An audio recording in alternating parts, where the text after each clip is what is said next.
Zero से English में सीखे में आप सभी का स्वागत है। इंग्लिश को बेहतर बनाने के लिए आपको यहाँ पर प्रत्येक शब्द को किस तरह से इंग्लिश में बोला जाता है और हर शब्द का हिंदी में क्या अर्थ होता है यह बताया जाएगा और ग्रामर से रिलेटेड भी चीज़ें बताई जाएंगी, जिससे आप इंग्लिश को दोनों रूपों में बेहतर बना सकेंगे और इम्प्रूव कर सकेंगे। तो वीडियो से आप जुड़ जाइए और मैं वीडियो को करता हूँ शुरू। और हमारा आज का टॉपिक है हिंदी टू इंग्लिश ट्रांसलेशन। अब बहुत ही बढ़िया स्टोरी बेस्ड ट्रांसलेशन है ये, जो आप इसे देखेंगे तो काफ़ी इंटरेस्टिंग स्टोरी लगेगी। तो आइए हम अपना स्टार्ट करते हैं। एक नवविवाहित पति पत्नी के बीच किसी बात को लेकर झगड़ा हो जाता है, तो इसकी इंग्लिश क्या हो जाएगी? There is a fight. क्या हो जाता है? झगड़ा। बिटवीन किसके बीच में? बिटवीन अ नवविवाहित। नवविवाहित मतलब न्यूली मैरिड। किनके बीच? पति पत्नी के बीच। Husband and wife. Husband and wife के बीच में किसी बात को लेकर over some issue. Okay, next है दोनों एक दूसरे से 3 दिन तक बात नहीं करते। दोनों मतलब both do not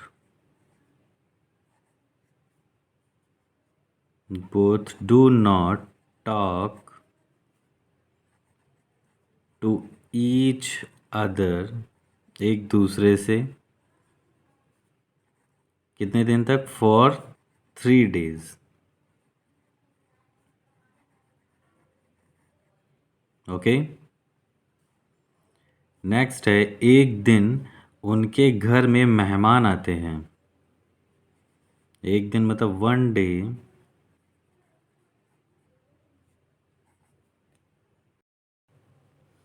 1 day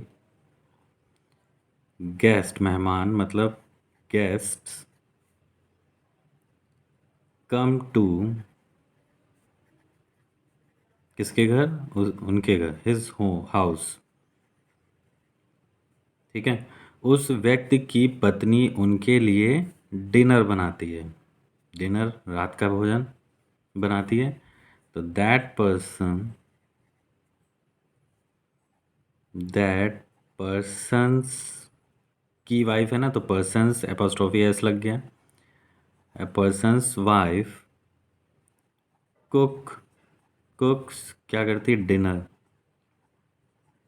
कुक्स dinner for them, उनके लिए। ठीक है, जिसमें मिर्च थोड़ा ज़्यादा होता है, लेकिन उसका पति और मेहमान बिना शिकायत किए उसे खा लेते हैं। In which there is a little more मतलब थोड़ा ज़्यादा। लिटिल मोर क्या? चिली मतलब मिर्च। बट लेकिन हर हस्बैंड मतलब उसका हस्बैंड एंड गेस्ट मतलब उस जो मेहमान थे ईट इट खा लिया था विदाउट बिना किसी कंप्लेनिंग बिना किसी शिकायत के। बिना किसी शिकायत के। बाद में जब वो खाती हैं, बाद में जब वो खाती है, वो मतलब पत्नी, तो उसे अपनी गलती का एहसास होता है। क्या एहसास होता है? कि वो ज़्यादा मिर्च वाला खाना था।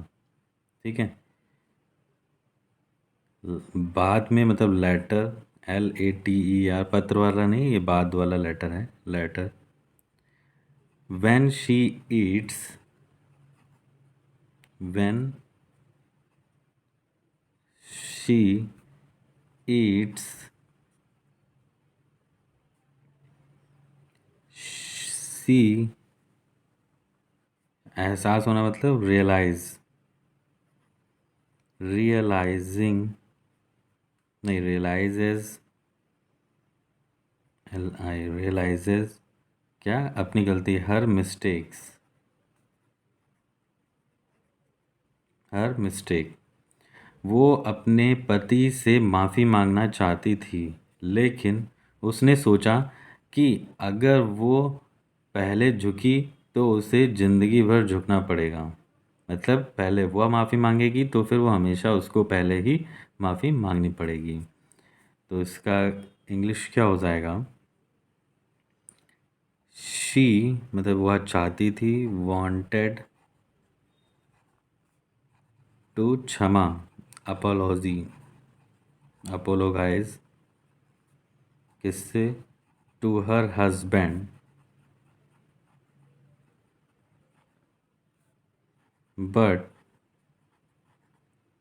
शी थॉट दैट कि इफ शी, अगर वह बोव्ड फर्स्ट, पहले माफ़ी मांगेगी, she she would have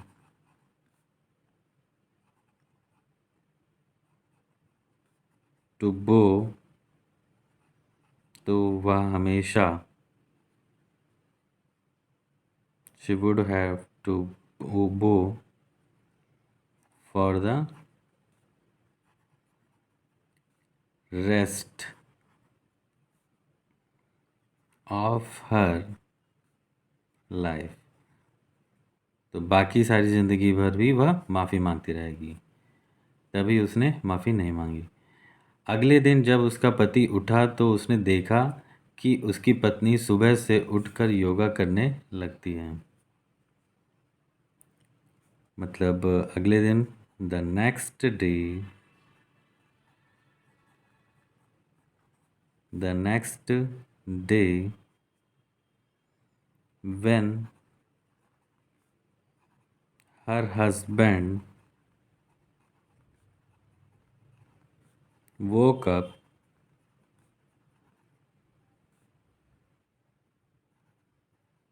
he saw, उसने क्या देखा? दैट his wife, कि उसकी पत्नी, had got up, had got up early, जल्दी उठ के, in the morning, मॉर्निंग में,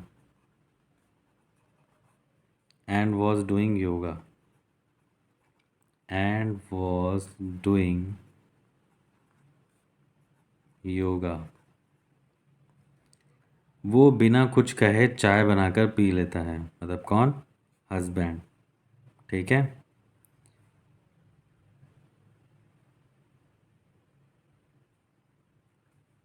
कौन बनाता है? He makes T and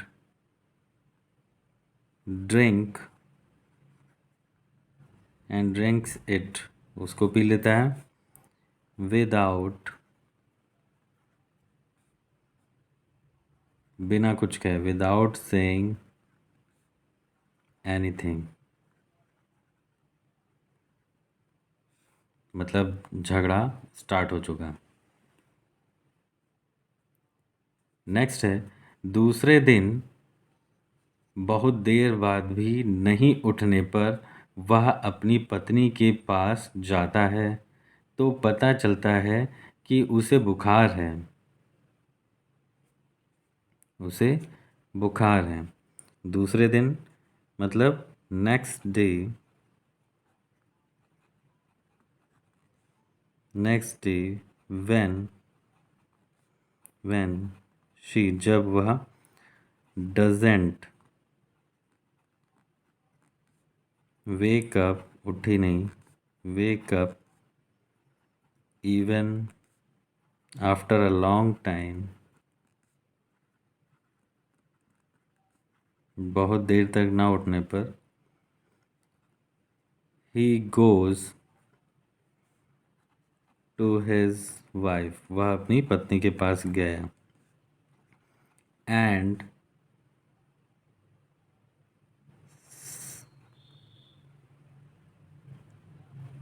and पत्नी के पास जाता है तो पता चलता है, and known that,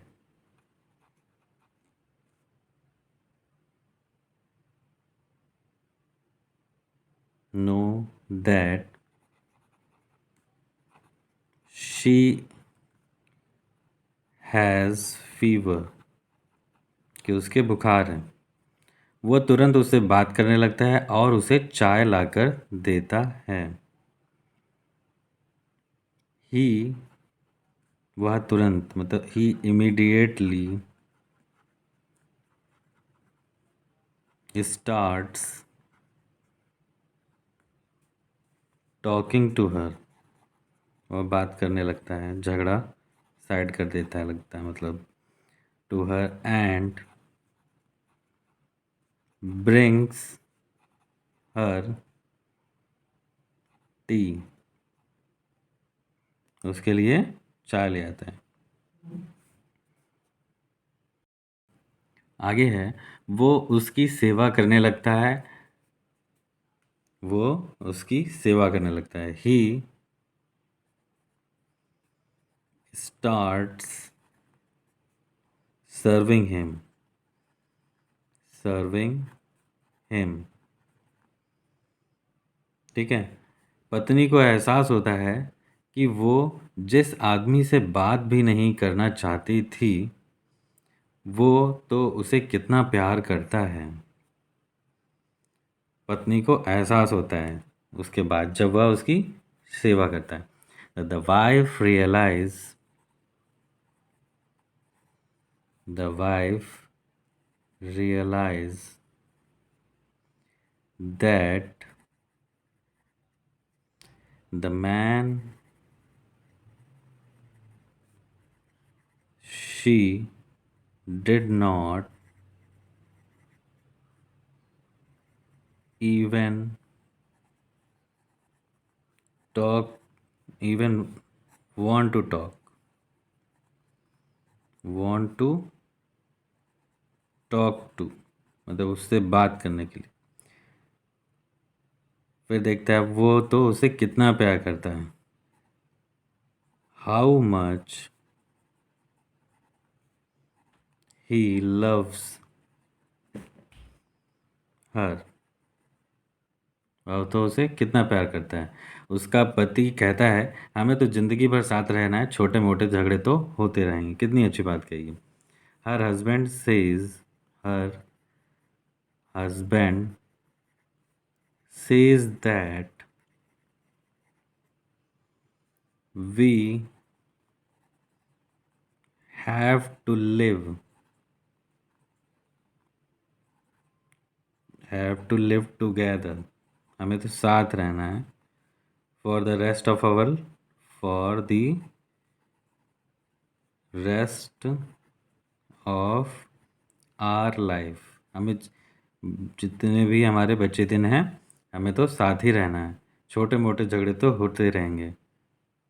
There will be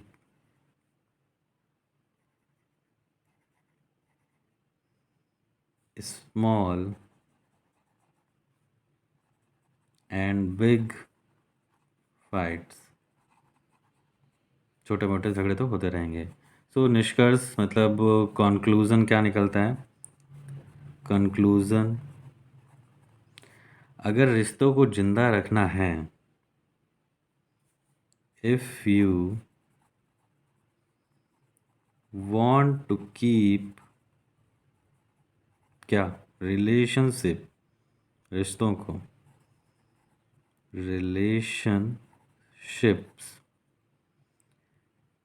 तो अपने ईगो यानी घमंड को कभी बीच में मत लाना।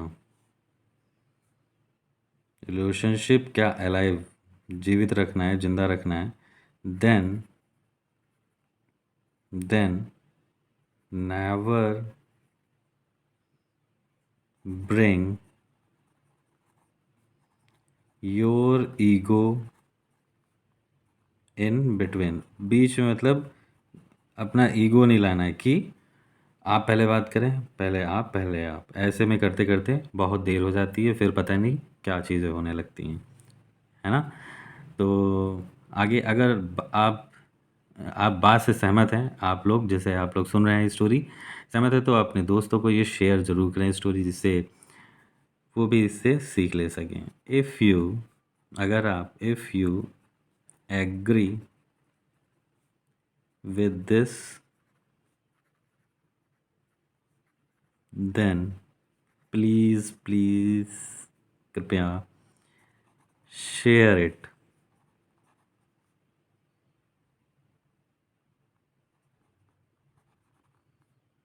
With your friends.